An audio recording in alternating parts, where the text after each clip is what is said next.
Next up is Dr. Amanda Stathopoulos. Thank you, No from worries. Northwestern. All right, thanks very much for being here for these important topics. I was encouraged from this morning to hear from Connor Petz from the city of Detroit about the importance of looking at how technology fits in with people's lives, especially for people who live with disabilities, different forms of constraints in their mobility. And so we are doing a deep dive throughout the CCAT project that was recently funded. And I will say this is early stages of this work, so I will be extra grateful for any comments or suggestions and kind of show you the roadmap of this work. This is together with Marco Ni, who is an expert in optimization, and our students at Northwestern. So basically, I will start out by talking about paratransit, which is kind of the default, at least minimal solution to meet needs of people with disabilities. But I will also talk about some challenges there. Then we'll dive into our research, which really focuses on discerning and digging much deeper into the breakdown of people with disabilities according to many different categories and how that translates into different types of capability constraints. So we're going to use the capabilities approach here and really think about how people can get the good benefits out of the mobility systems. So it's very close to insecurity and these ideas that the system is there in theory and nominally, but not everybody can use it at the same rates with the same outcomes. And so we want to understand that much better.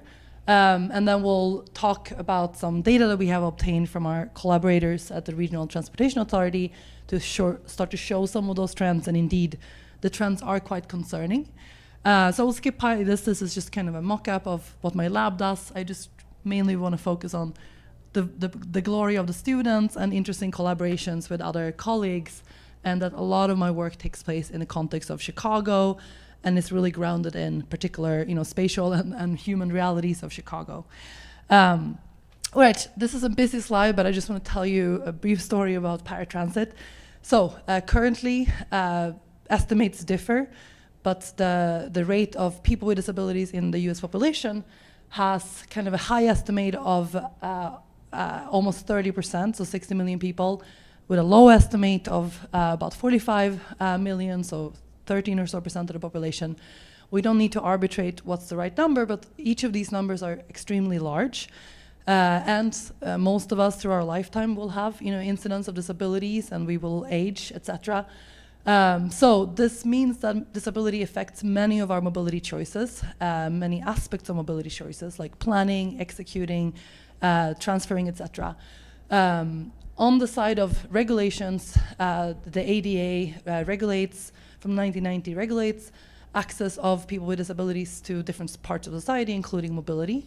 And one of the more common responses we see is a dedicated paratransit fleet with organization by the transit agency in different cities that caters to the needs of people with disabilities. So in Chicago, this looks like PACE paratransit, so there's a PACE bus up there that you have to pre-book, etc. However, there are some challenges with organizing paratransit. One is that the actual utilization seems very low compared to the demand. So they do talk about having 60,000 people that are certified, allowed to use ADA, which is comes down to about, I think, 20,000 trips per year compared to many millions of, say, ordinary users. So if 15% of the population has disabilities, but they use 0.5% of the transportation services, that seems to be a gap. Cost is also a big concern. We've seen cost ballooning all the way up to more than $100 per ride. So Chicago started experimenting with using ride hailing and taxi sharing. And what they saw when they did that is there was tons of latent demand. So the number of rides requested more than doubled, which then kind of reveals that people are underutilizing the service that's there. So there's lots of trouble, both financially in terms of covering the cost of paratransit and in finding the right model and making sure people can travel as much as they would like to. So that kind of leads to our research. One is this fundamental question of using capabilities-based thinking to study how people with different types of disabilities engage with the transportation system.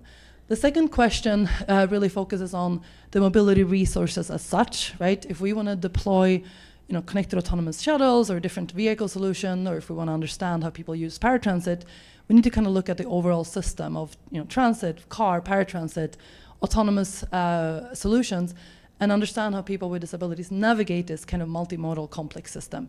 For now, we only have access to transit data, but we have a very large data set, so I'll show you some results of how groups with functional disabilities use transit, sometimes with quite poor outcomes compared to people without disabilities.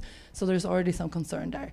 And the third part, which is kind of more the futuristic one, is to think through how to deploy all of our behaviorally based observation in an optimization framework, and think about where do we need to deploy autonomous vehicles, maybe autonomous vehicles with helpers or assistants, and try to tailor a kind of more comprehensive deployment of mobility services that suit people's needs and wants based on behavioral work.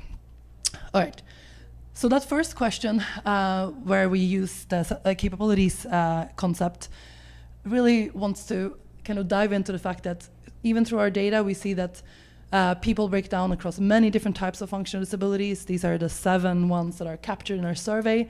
And we can see that ambulatory issues are not predominant or dominating. There's a lot of different cognitive, emotional, and other types of challenges that people experience. Each of these, of course, will have a lot of consequences for mobility. And we don't know exactly what this looks like because there's not a lot of comprehensive research that looks at a broad array of disabilities and then compares it to the case of not having a disability. But we postulate that the planning and the decision to travel, the execution of the travel, getting to where you need, etc., is highly affected by different disabilities at different rates and different parts of the trip chain, and that we don't quite know enough about how this looks in practice. So this variation of constraints and outcomes according to disability type is really understudied. And also, I forgot to say, there's a lack of data, so we often don't have enough information, enough sample sizes for people with disabilities to really study this in depth. The second question focused more on the mobility system. So we think of mobility systems as a resource, like we heard that terminology by Alex Murphy. But this resource isn't always easy to use or cannot be used in the same way by all users.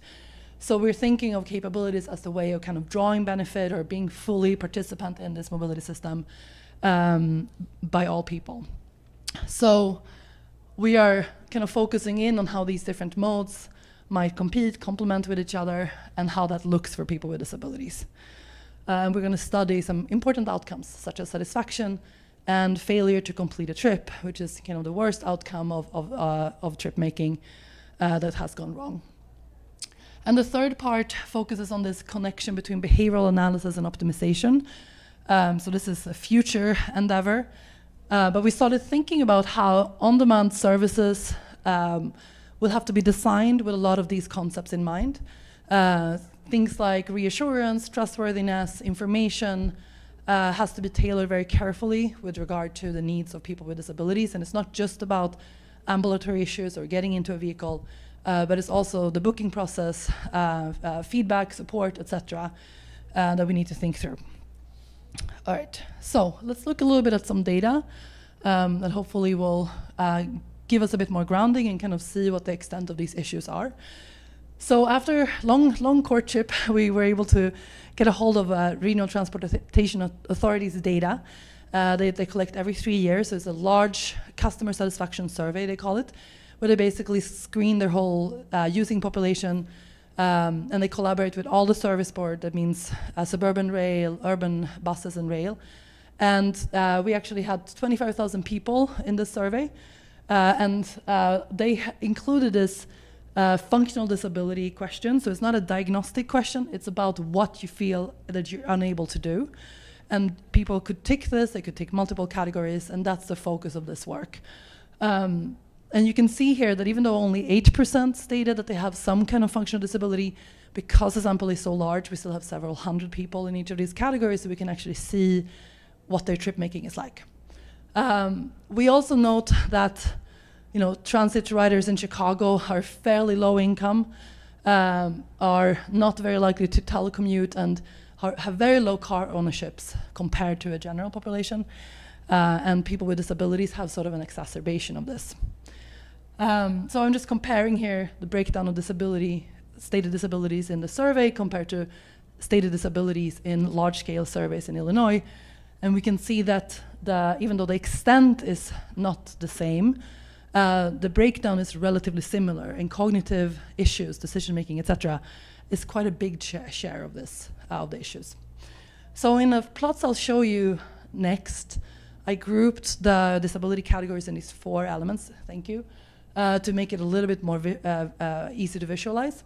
So we'll see sensory, cognitive, mobility and physical access, and emotional and self-regulation as separate categories, with this latter one rarely being tracked carefully or having less of a sort of correspondence to traditional ADA categories.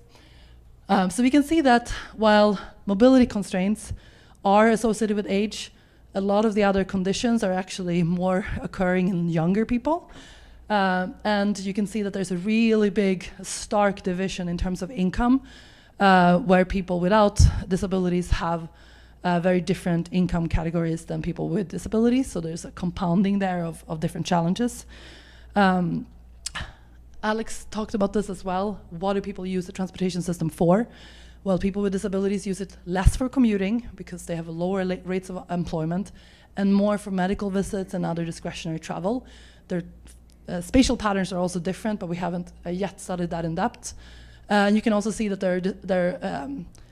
their employment status is also more precarious compared to people without disabilities. And then finally, they're more transit reliant. So all the groups with functional disabilities have a higher rate of transit use, even though they're sometimes not happier with transit, but they still use it.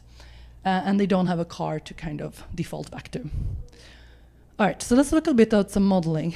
Alex Murphy talked about latent variables. So we want to get there, but we started out with more simple work, which is failure to make the trip, which is a really dire outcome in a mobility system, not being able to travel as you have planned. Dissatisfaction and intention to use transit in the future. And later on, we want to kind of look at patterns. So just looking at the raw data, we can see that failed trips are as high as 16% for some groups with disabilities, compared to the general population where it's 5%. This means that you had planned to travel, something happened, you were unable to switch to any of the list of 20 other alternatives that were stated, and you had to cancel your trip. So this is after trying different remedies. So looking at the model outcome, yeah, perfect. We can find some interesting insights here. In terms of satisfaction, which is the first column, green would be higher satisfaction. We can see that, yes, lower income riders, older riders are more satisfied, but we can also see that several groups with functional disabilities are less satisfied with the system. We can also note for the continued use, so the intention to keep using transit in the future, people with disabilities that are non-mobility, or non-ambulatory based, are actually more likely to feel that they want to be loyal with the system, while this is kind of the most upsetting outcome, which is here we're looking for the opposite color because this is a negative outcome, failure to complete a planned, wanted trip. And we can see that all the forms of disabilities are associated with this, with a failure to complete a trip. This trip suppression, I think, is something we're going to dig into more. So a couple of avenues for future work. One relates functional disabilities and accessibility in that domain with spatial accessibility. So we started looking at things like jobs you can reach, hospitals you can reach, etc., within different types of time thresholds.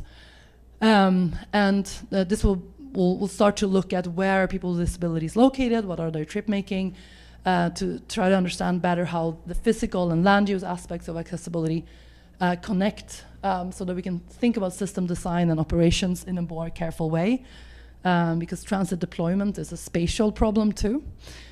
And the last kind of future idea here is to get to the third research question, which is about optimization and trying to think through a budget-constrained deployment that makes people the most likely to complete their trips or the most happy. We want to think about that as kind of a top-level designer and using the individual passenger choice models that we are running. Yeah, I'm at the end, I'm good. So that we think about their choice between different modes more carefully, and not just do they accept automation or not, but they're choosing in a more complex choice set, and then think through the deployment of assisted cars, different types of flexible or non-flexible options. So in sum, we are trying to address the kind of very real and very dire problem of ballooning cost of paratransit, relatively poor outcome by most accounts, and then underutilization by people who really are relying on it. And we are part of thinking through more flexible solution, like on-demand mobility, automation, etc., and think about how to do that and design that in the best way, considering the actual experiences and needs and goals of people with disabilities. And I want to say that in a broad way, with many types of different disabilities, not just a sort of simple binary. And so we're right now trying to leverage data to get to see the actual data for this RAP and TAP trials, so the ride-hailing and taxi trials, and see where do people use them, what happened there, to try to understand the different solutions and stitch together kind of a bigger mobility models. And then we hope to use these optimization models and think through options from that point of view. And I want to thank Xuxing, who did all the nice graphs and is the main student supported on this project. And then I guess we have a little time for questions. We have time for about one question. Oh, Okay. okay. Wait, because so the people online can hear you.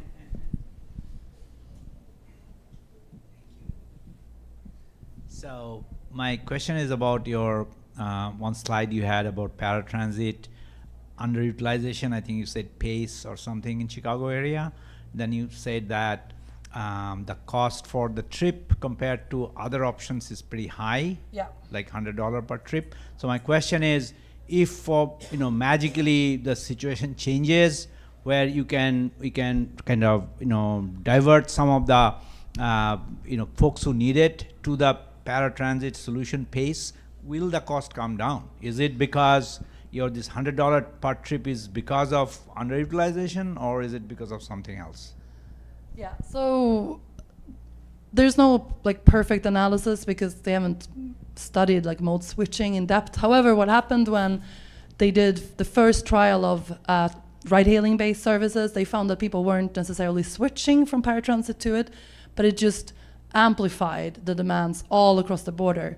And I think the important part of our work is that we're studying people that have disabilities, sometimes important, severe, physical wheelchair type mobility issues, but they're still using transit, right? So we're not to say that we have to relegate everybody to paratransit. I mean, that's a legally mandated option that, by the way, gets paid out of the money pot first, and then other services get covered, right? It's more about understanding how people with disabilities can use other systems, perhaps with some add-ons or more assistive tools, etc. Does that answer? Kind of, yeah. Well, thank you, everybody. Yes, sure. Thank you. Let's give everybody a big hand.